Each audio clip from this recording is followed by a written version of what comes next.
కార్యాలు చేశారు.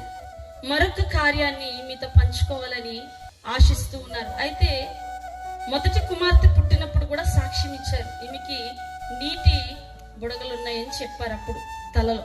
కానీ మంచి ఆరోగ్యంతో చక్కని బేబీని ఇచ్చాడు దేవుడు మొదటి కాన్పులో.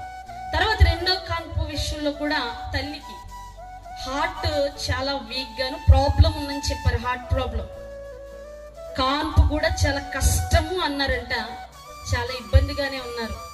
అయితే అలాంటి సమయాల్లో దేవుడి ఉచితమైన కృప వీరి పట్ల ఉండి చక్కని బాబునిచ్చాడు. అమ్మాయికి కూడా క్షేమంగా మంచిగా ఆరోగ్యంగా ఉంది. ఇటు సాక్ష్యాన్ని బట్టి దేవుని నామానికి మహిమ కలుగును గాక. మన దేవునికి సమస్తము కూడా సాధ్యమే. నమ్మితే దేవుని మహిమను చూస్తారు. అలాగే చిన్న కుమారుడు, ఇంకో రెండవ సాక్ష్యం. చిన్న కుమారుడు అయితే ఈ సాక్ష్యం ఏంటంటే, చిన్న కుమారుడికి రీసెంట్ గా మ్యారేజ్ అయ్యింది. మరి తన భార్య గర్భం ధరించినప్పుడు 6వ నెల వచ్చిన తర్వాత వెన్నుపూస లోపల బేబీకి వెన్నుపూస లేదు, కనపడట్లేదు అసలు అన్నారు. అంటే అవయవాలు స్కానింగ్ చేస్తున్నప్పుడు వెన్నుపూస డాక్టర్స్ కి ఎన్నిసార్లు స్కానింగ్ తీసినా ఆ వెన్నుపూస కనపడట్లేదు అన్నారు.